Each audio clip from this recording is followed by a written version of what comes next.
our respective Father Principal, Father Vice Principal, Honorable Judges, esteemed teachers, and all dear students. I, Granth, And I, Humera. welcome all of you.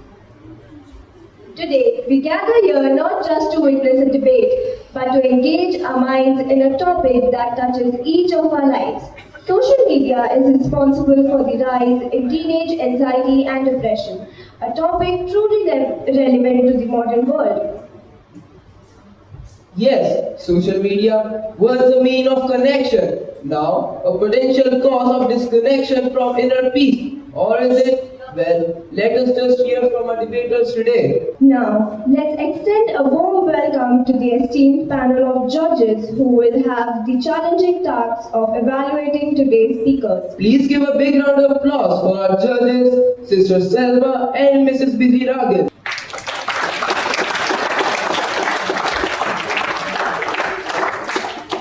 Before we begin, let me quickly explain the rules of the competition. Each speaker will get 3 minutes to present their views. Opening statement for each speaker is 30 seconds. Each speaker will be given 2 minutes to express their views. Each speaker will be given 30 seconds to conclude their argument. 5 speakers speaking against the motion and 5 speakers speaking in the favor of the motion. Marks will be awarded based on clarity, content, expression, body language, and overall impact. Warning bell will ring 30 seconds before time completion. Exceeding time may lead to deduction of marks. So, without further delay, let's step into word of arguments and counter-arguments. To begin this session, let's invite our first speaker who will speak in the favor of the motion. Please welcome contestant number 3 to enlighten us.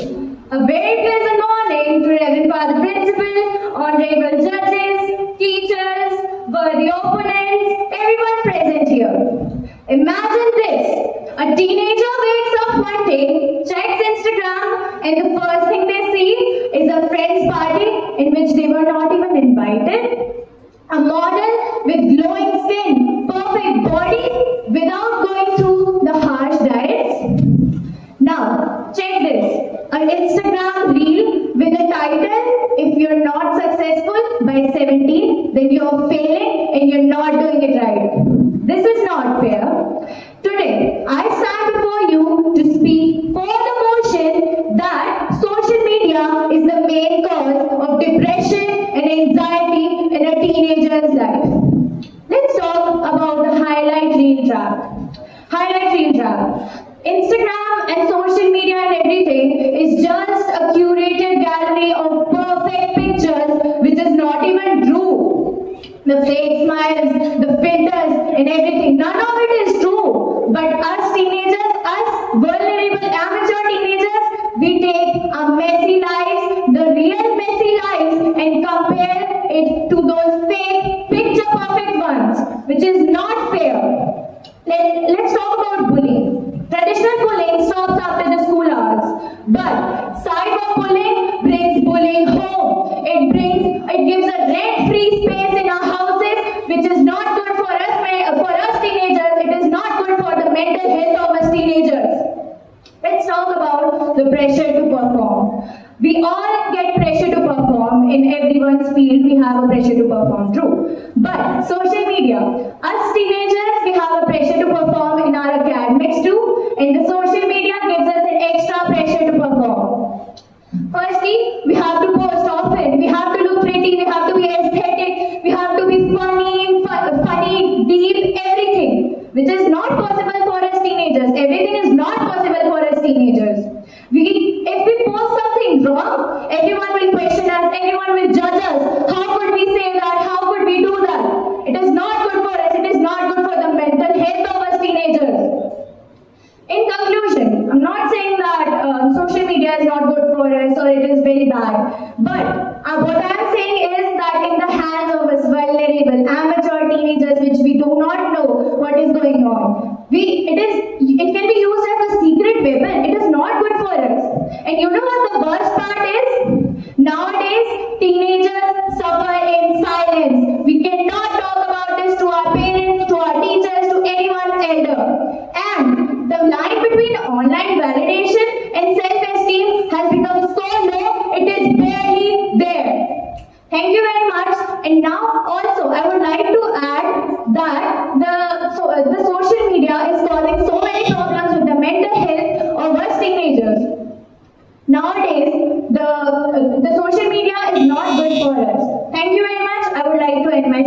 students. Thank you for those strong points, reminding us how social media can sometimes become a silent enemy in young minds. Now, shifting perspective, let's hear from those who believe social media is not the villain we think it is. To begin the counter arguments, let's invite contestant number 6 who will speak against the motion. Please welcome with a big round of applause. Good morning, Father Vice Principal, honorable judges, and my dear friends. I, contestant number 6, stand hereby representing my thoughts against the motion that social media is responsible for anxiety and depression in teenagers. Let me begin by saying this. Blaming social media for the cause is like blaming a mirror for a bad haircut. Social media only reflects what's going on. It doesn't create the problem. Also, even if you let's focus on the real question. Even if you think, let's ask, is social media the only reason teenagers feel anxious and depressed? Absolutely not. What about academic pressure, peer pressure, strict parenting, loneliness, and etc.? These existed way before Instagram and Snapchat. And guess what? So did anxiety and depression. So how is it fair to blame only social media for the cause? Also, let's talk about comparison, because that is what most of the people blame social media for nowadays. Isn't comparison done in real life too? Right. So let's talk about it. In classrooms, in families, look at your cousin. Why can't you be like her? It starts at home and schools, long before it reaches the screen. Also, if a teenager posts a filtered photo and another sees it and feels insecure, the solution is not to blame social media, but is to teach them confidence, self-worth, the difference between real and fake, and what is wrong and what's right. And also, let's not forget the good side of social media. Many teenagers find new things to adventure many things present on social media. They find motivational videos, mental health judges, online friends, which creates a sense of belonging. Things which they may not find in real life.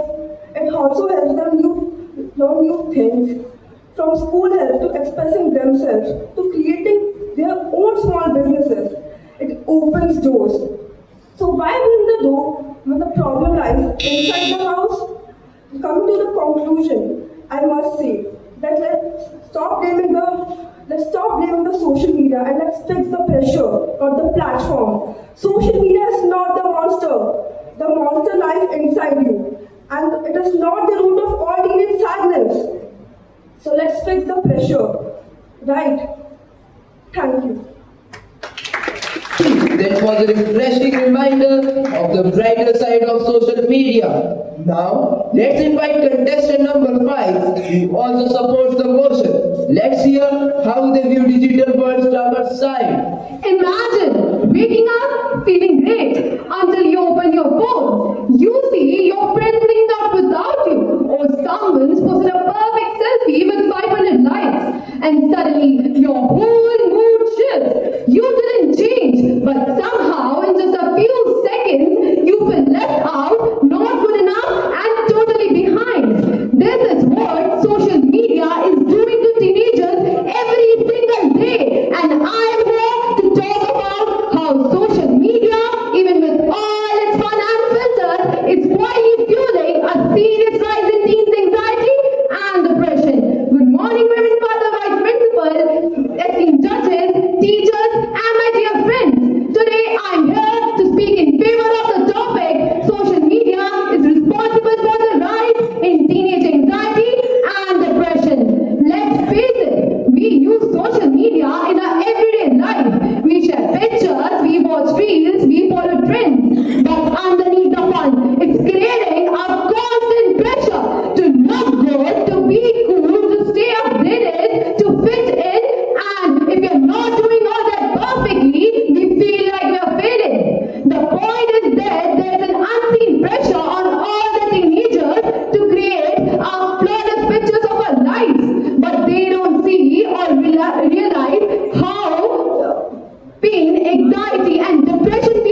days or even weeks. Social media also ruins your sleep. We stay up late watching reels, we wake up tired, and we go to school drained.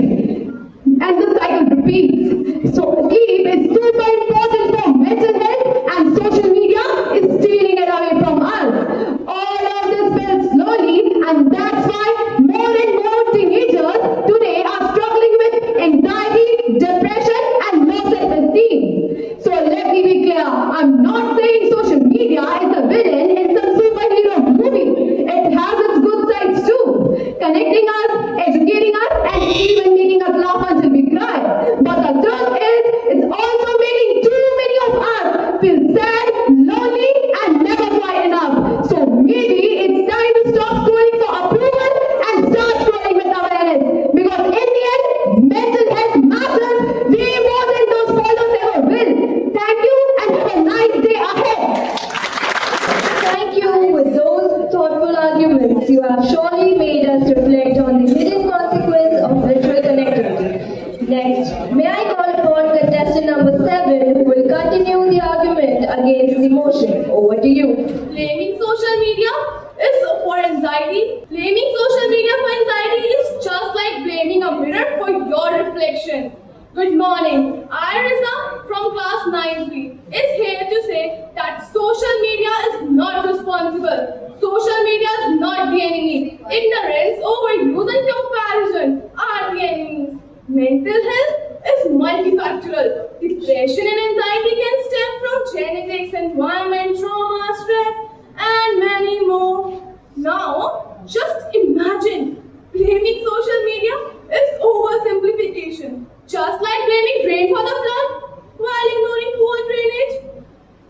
Social media is just a platform. It's how we choose that affect us. We can choose to follow inspiring upliftment and educational content instead of comparison-driven pages.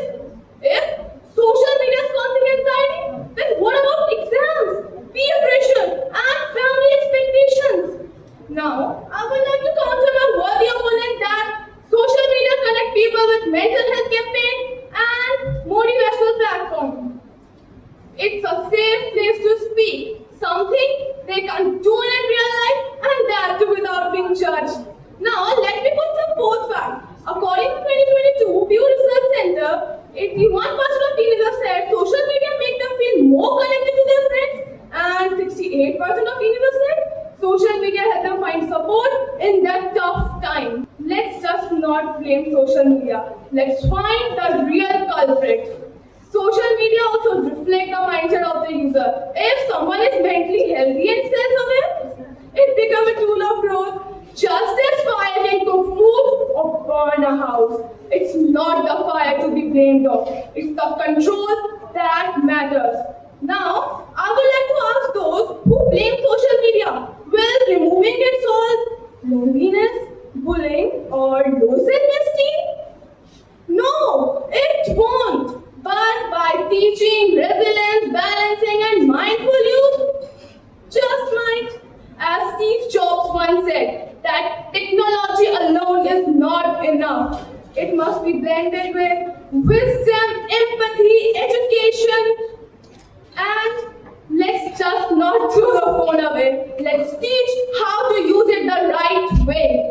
And to conclude, I would like to say, power does not lie in deleting apps, but in developing awareness. I repeat, power does not lie in deleting apps, but in developing awareness. But before I leave the stage, I would like to ask you all a question that doesn't this blame game is reducing the accountability from schools, parents, and government who are not prioritizing mental health enough? Think and answer. Thank you. Thank you. Your point showed us how wisely used social media can indeed be a tool for empowerment and not anxiety. Keeping up the momentum, may I call upon contestant number 1, who will share their thoughts in favor of the motion. Good morning, respected Father Principal, honorable judges, esteemed teachers, and my dear fellow students. Today, I, contestant number 1, stand before you all to argue for the motion that social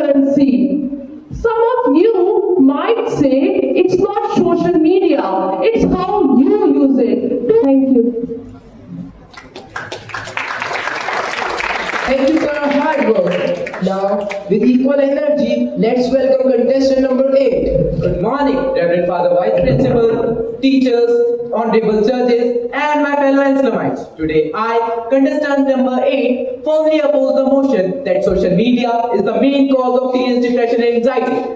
Scapegoating a tool for mental illness can create a complicated issue. It is not about social media, it's about our society, how it cares for our teens, and how we utilize it that truly matters.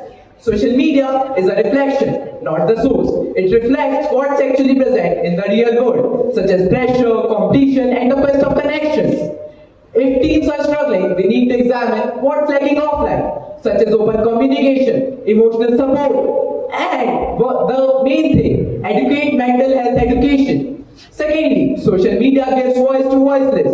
It gives teens a better opportunity, whether it is from a real creative expression or even a group named social media or even its effect. Also, even a basic conversation with friends can give a better opportunity and a motivation to teenagers. It is social media can cut down loneliness, can't create it. Then also, yes, it can create stress, but same goes for overstudying, parental pressure, and peer pressure. Are we faulting textbooks for exam anxiety? No. Then why we fault social media for all the emotional struggles? And let's not forget the good effect of it during COVID-19 pandemic. Teens remain connected, gain new skills, and even opting for therapies online. All because of online platforms. And it's not the problem. Social media is not the problem. The actual problem is digital literacy. We need to educate teens about the digital use of it, how to utilize it.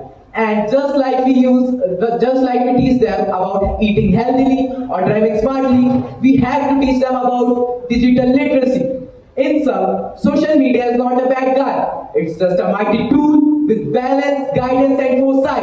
And it can create a better opportunity with a guidance and balance through a society. Tools are agnostic. It's the instructor that determines its effect. And for that too, I want to conclude my speech. Thank you. Thank you for highlighting the role of self-discipline and this digital chaos. Now, with equal energy, let's welcome contestant number 2, adding more strength to the motion. Technology connects us, yet somehow we feel more alone than ever. Today, as I stand here to shed light on one of the most pressing and stressing topic of our generation, that is the impact of social media, especially on depression and anxiety. And my answer to this is yes. The constant pressure to be perfect, to be online, to chase likes and followers, it is stealing the mental peace and confidence of our teens. Good morning everyone, myself Aditya from class 9B. Today I stand in favor of the motion that social media is responsible for the rise in teenage depression and anxiety. The constant pressure that social media is giving to us, cyberbullying and online harassment. Social media has given rise to a new form of bullying, cyberbullying. Hurtful messages, trolling, exclusion, and online harassment can cause severe emotional pain. To prove my points, let me give you some facts.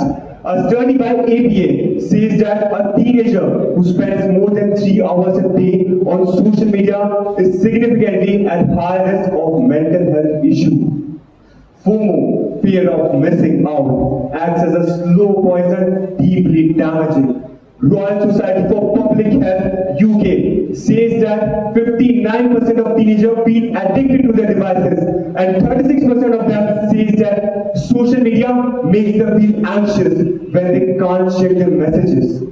To conclude my words, I would say we live in a world where a seen message matters more than being truly heard. Social media was meant to connect us, but today it is harming the mental health of millions and millions of students. To quote a psychologist, Carl Jung, the most terrifying thing is to accept oneself completely. It's time to get unplugged, to reclaim our purpose, our peace, and our minds. To reclaim our purpose, our peace, and our minds. Before leaving the stage, I would like to give a question. the whom they are saying that social media is positive, then tell me, why do platforms like Instagram hide likes to protect the mental health of their users? Thank you. Your analysis of mental health concerns was indeed eye-opening. Now, with great enthusiasm, let's invite contestant number 10, who will also speak against the motion. To blame mental health crisis on a screen is to ignore the depth of the problem. To blame a mental health crisis on a screen is to ignore the depth of the problem.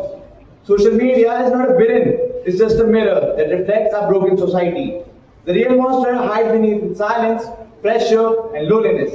A very heartfelt morning to Reverend Father Principal, teachers, esteemed judges, and my fellow debaters. I, contestant number 10, stands against the motion. Correlation does not imply caution. Let's deal in facts, not fear. A massive study in 2021 proves that the link between teenage and social media is statistically minimal, far bigger than what popular narrative suggests. Social media, the mental health is driven by the people. The causes of the mental health depression are related to offline realities. According to WHO, the main causes of teenage depression and anxiety includes poverty, bullying, and unresolved trauma, not Instagram likes or TikTok filters. Blaming social media is like blaming a thermometer for your fever. It reflects what's wrong. It isn't what made you sick. Social media empowers and heals us. Millions of teens find mental health tips, connected societies, and safe spaces like Wellness Talk or Self-Care Sunday online. Many helpline programs are saving lives every single day. Would these teens have survived or even spoken up without these platforms? Cyberbullying, yes, but control to exist. Online abuse is real, so is control. Teens can now block, restrict, report, or mute abusers within seconds. Platforms uses AI to detect and delete toxic content before it even spreads. In conclusion, I would like to say that fixing the world is hard, blaming the screen is easy. Armor the heart was, what would you choose? Thank you. Thank you. Your logical argument shows how technology itself isn't harmful. It's about how we choose to use it. Last but not the least, to conclude this side of the motion, I invite contestant number 4 to present their case in power of the motion. Social media is like a nuclear bomb on teen social life. These words were spoken by Chris Seth, a great data scientist and a psychologist. A very cheerful morning to Reverend Father Vice Principal, respected sisters, teachers, judges, and my fellow Anselmites. Today, I, contestant number 4, stand before you all to speak in favor of social media is responsible for the rise of teenage anxiety and depression. I have a few questions for the speakers against the motion and to you all that I believe is important to address. If social media does not contribute to teenage anxiety, then why do studies show a correlation between excessive social media use and the feelings of loneliness? And why do studies show that teen girls are more vulnerable to social media's negative effects, such as social comparisons and cyberbullying?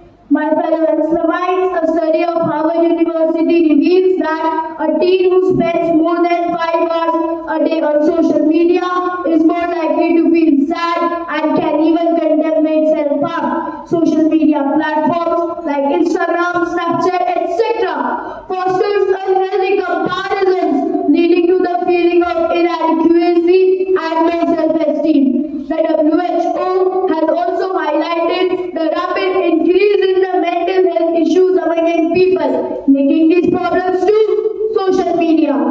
Social media help us to maintain connections, but excessive use of it is leading to stress, anxiety, depression, sleep disturbances, and many other mental health issues among the teenagers.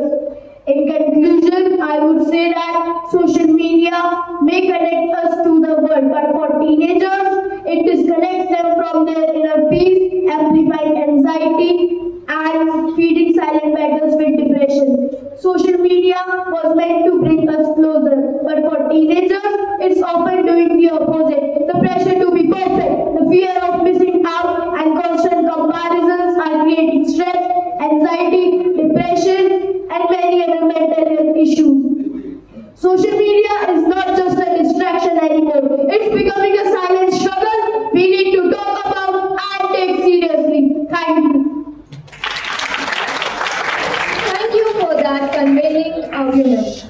Surely you have left us thinking whether like and followers are worth the price of peace. Finally, to conclude the side against the motion, please welcome contestant number 9 to present their perspective. Good morning to one and all present here.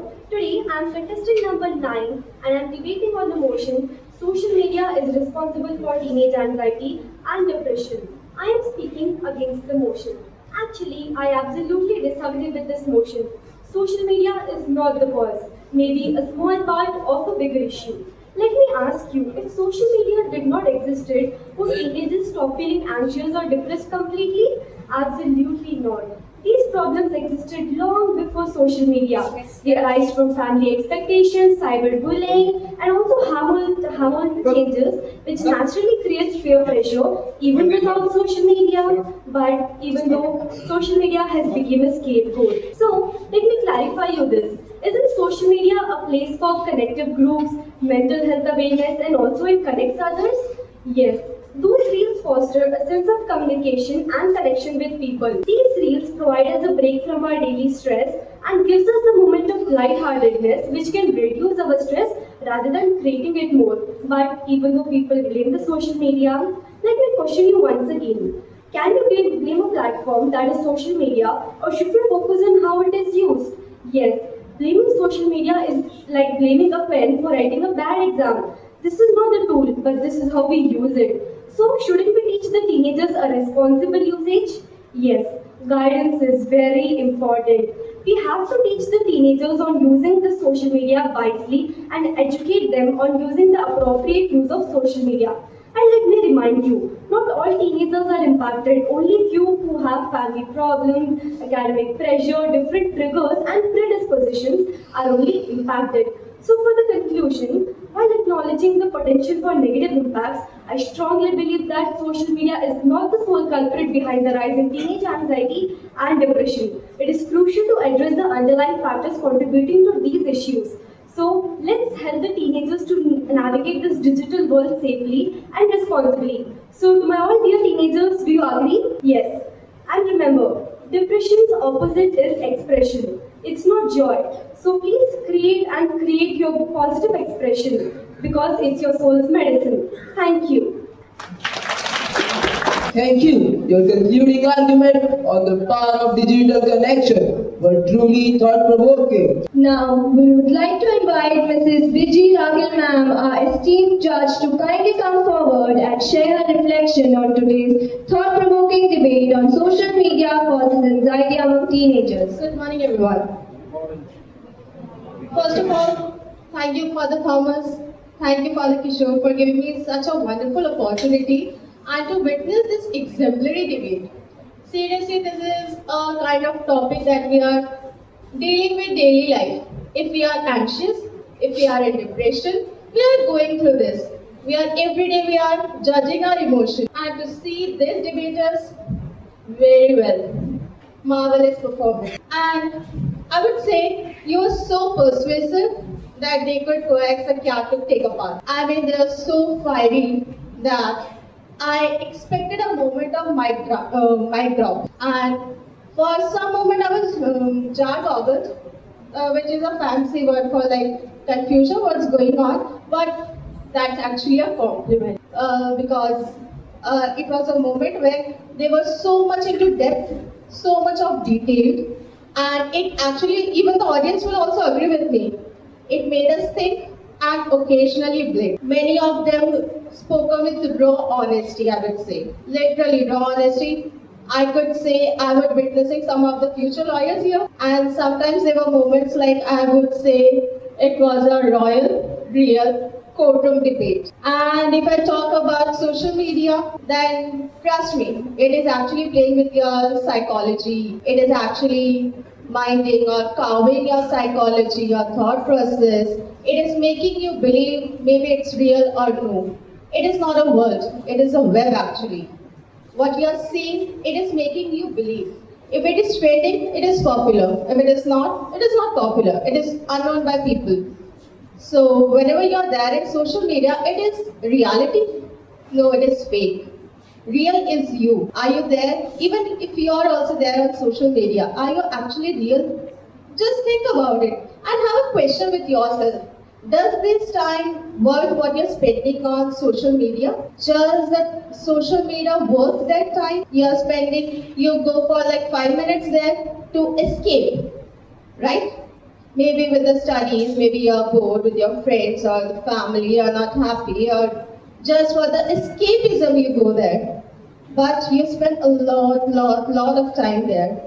So it is escapism. And whatever you're showing yourself there is real. No, real is you. It is making you believe that what is going on in the world or whatever they are showing you, it is real. But actual real is within you and you're hiding it. You're suppressing it.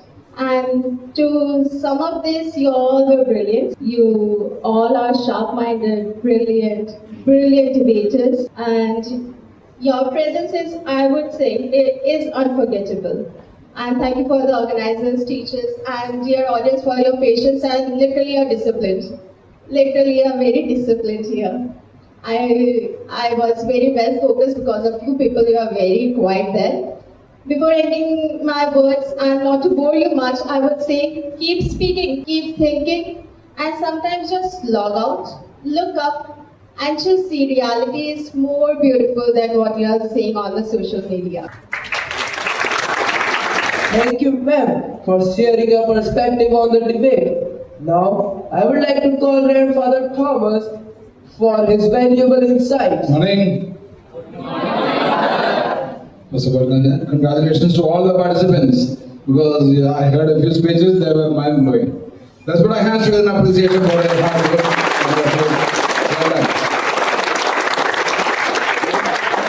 I also like to thank the judges, Mrs. Biji Ragini.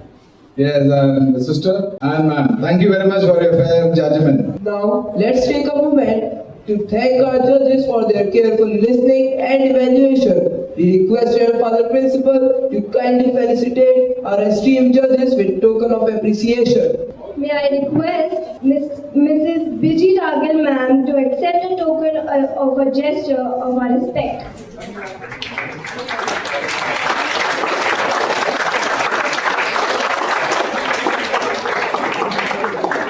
Now may I call upon Sister Selma to accept a token of appreciation.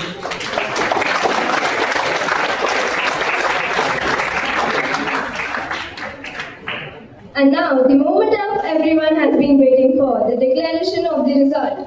We request our Father Principal to kindly declare the results of today's debate competition. So here we are, the results of today's fantastic competition. And we have 3 prizes, first, second and third. The best 3 speakers are awarded. And the third prize goes to Shreya Jain. Congratulations, Shreya. And the second prize is going to Shivang Jaiswal.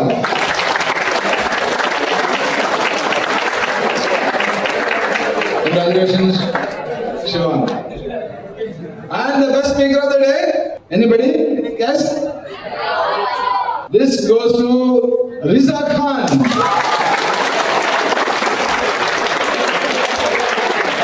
Congratulations, Riza.